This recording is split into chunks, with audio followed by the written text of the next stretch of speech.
মানুষের ধ্বংসের 10টি কারণ বলেছেন শ্রীকৃষ্ণ। আজকের এই ভিডিওটিতে বন্ধুরা ভগবদ গীতায় শ্রীকৃষ্ণের বলা 10টি ধ্বংসের কারণ নিয়ে আরো বিস্তারিতভাবে আলোচনা করব। মানুষের ধ্বংসের 10টি কারণ কি? ভগবদ গীতায় শ্রীকৃষ্ণ বলেছেন মানুষের জীবনের পতন হয় 10টি প্রধান কারণে। যদি আমরা এগুলো থেকে মুক্ত থাকতে পারি তাহলে জীবন হবে সাফল্যময় ও শান্তিপূর্ণ। তো চলুন এই ভিডিওতে আমরা আলোচনা করি এবং জেনে নেওয়া যাক সেই 10টি কারণ কি কি, কোন 10টি কারণ যা মানুষকে ধ্বংসের দিকে ঠেলে দেয়, কিভাবে এই সমস্যাগুলোকে এড়িয়ে চলতে হবে। তাই ভিডিওটি শেষ পর্যন্ত মনোযোগ দিয়ে দেখুন। ভগবদ্গীতায় বলা হয়েছে যে ব্যক্তি আসক্তি ত্যাগ করতে পারে না সে কষ্ট ও দুঃখ থেকে কখনো মুক্ত হতে পারে না। অতিরিক্ত আসক্তি মানুষের মানসিক শান্তি নষ্ট করে এবং তাকে ভুল সিদ্ধান্ত নিতে বাধ্য করে। তো এর থেকে কিভাবে মুক্তি পাওয়া যাবে? জীবনকে ভারসাম্যের মধ্যে রাখুন। সম্পদ বা সম্পর্কের প্রতি অন্ধ আসক্তি ত্যাগ করুন। ভগবদ্গীতায় শ্রীকৃষ্ণ বলেছেন ক্রোধ থেকে জন্ম নেওয়া বিভ্রান্তি থেকে বুদ্ধির বিনাশ, এবং বুদ্ধি নষ্ট হলে মানুষ ধ্বংস হয়ে যায়। ক্রোধ কিন্তু মানুষের জীবনকে অশান্ত করে তোলে এবং অস্থির করে তোলে, এবং ভুল সিদ্ধান্তেরও কারণ হয় হচ্ছে এই ক্রোধ। ধৈর্য ও সহনশীলতার চর্চা করুন, মেডিটেশন করুন, যোগ ব্যায়ামের অভ্যাস করুন। অতিরিক্ত লোভ ত্যাগ করুন।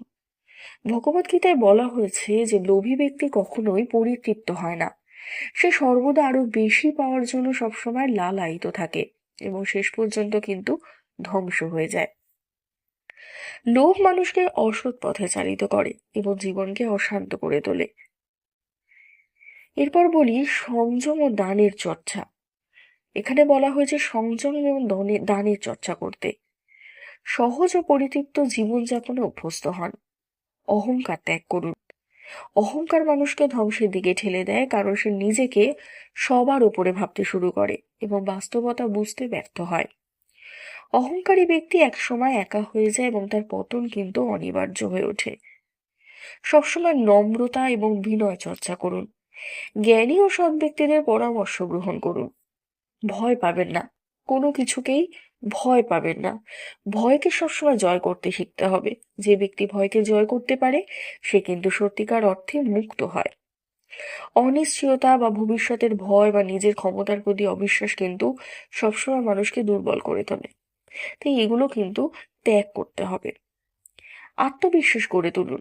ভগবানের প্রতি আস্থা রাখুন। অলসতা ত্যাগ করুন। ভগবদ্গীতায় বলা হয়েছে যে ব্যক্তি নিজের কর্তব্য পালন করে না সে ধ্বংসের পথে এগিয়ে যায়।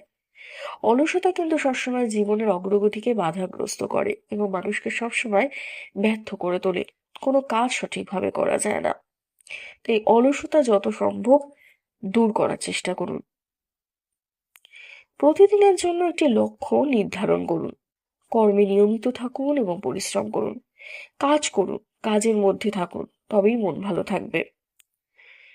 এরপর বলি সন্দেহ। শ্রীকৃষ্ণ বলছেন যে সন্দেহপরায়ণ ব্যক্তি নাকি কখনোই সুখী হতে পারে না, কারণ সে সর্বদা দ্বিধার মধ্যে বসবাস করে। যে সন্দেহ করছে সে সবসময় সন্দেহ নিয়ে থাকে। যে কোনো কাজ করলে, যে কোনো মানুষকে সে সবসময় একটা সন্দেহের চোখে দেখতে থাকে। তো তার ফলে কি হয়, তার সম্পর্ক, তার ব্যক্তিত্ব, তার সমস্ত কিছুই কিন্তু আস্তে আস্তে ধ্বংস হয়ে যায়। গীতায় শ্রীকৃষ্ণ বলছেন আত্মবিশ্বাস বাড়ান, নিজের মধ্যে সবার মধ্যে আত্মবিশ্বাস বাড়ান। যুক্ত নির্ভর চিন্তা করুন, শিক্ষা গ্রহণ করুন। ভুল সঙ্গ সবসময় ত্যাগ করুন। ভগবদ্গীতায় বলা হয়েছে মন্দ সঙ্গ মানুষকে ধ্বংসের দিকে নিয়ে যায়।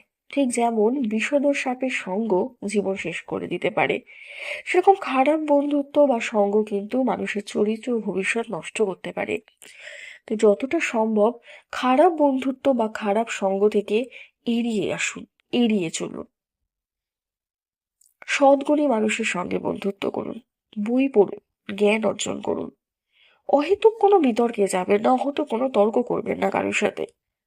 ভগবদ্গীতায় বলা হয়েছে যে যে ব্যক্তি অহেতুক তর্কে লিপ্ত হয় সে কিন্তু নিজের শক্তি নষ্ট করে এবং অস্থিরতা সৃষ্টি করে, এমনকি তার সময়টাও কিন্তু সেই ক্ষেত্রে নষ্ট হয়।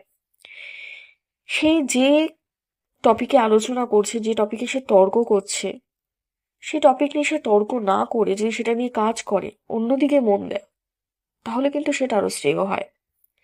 অতিরিক্ত বিতর্ক, অতিরিক্ত তর্ক কিন্তু মানুষকে সবসময় ক্ষুব্ধ করে তোলে, উত্তেজিত করে তোলে। তাই এগুলোকে এড়িয়ে চলুন। অহেতুক তর্ক কখনোই করবেন না। সবসময় বাস্তব সম্পন্ন যুক্তিযুক্ত আলোচনা করুন। যদি আলোচনা করে থাকেন, সেটা বাস্তবসম্মত উপায়ে, বাস্তবসম্মত ওয়েতে সেটাকে যুক্তিপূর্ণভাবে সেটাকে আলোচনা করুন। শ্রীকৃষ্ণ বলেছেন আরো যে অধর্মের পথ ধরে যারা চলে তারাও কিন্তু ধ্বংস হয়ে যায়। অন্যায় ও অসৎ কাজ মানুষকে ধ্বংসের দিকে ঠেলে দেয় এবং জীবনকে কিন্তু বিপর্যস্ত করে তোলে। ধর্ম ও ন্যায়ের পথে চলুন, ভালো কাজের প্রতি অনুপ্রাণিত হন।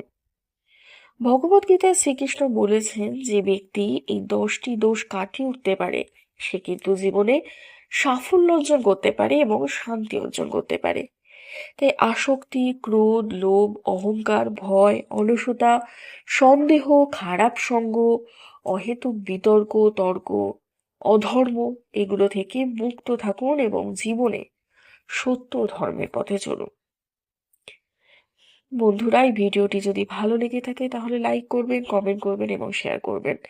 আপনার মতামত জানাতে কিন্তু কমেন্ট করুন এবং অতি অবশ্যই চ্যানেলটি সাবস্ক্রাইব করে দেবেন। নতুন ভিডিওর জন্য সাবস্ক্রাইব করতে কিন্তু একদমই ভুলবেন না। জয় শ্রীকৃষ্ণ। ধন্যবাদ।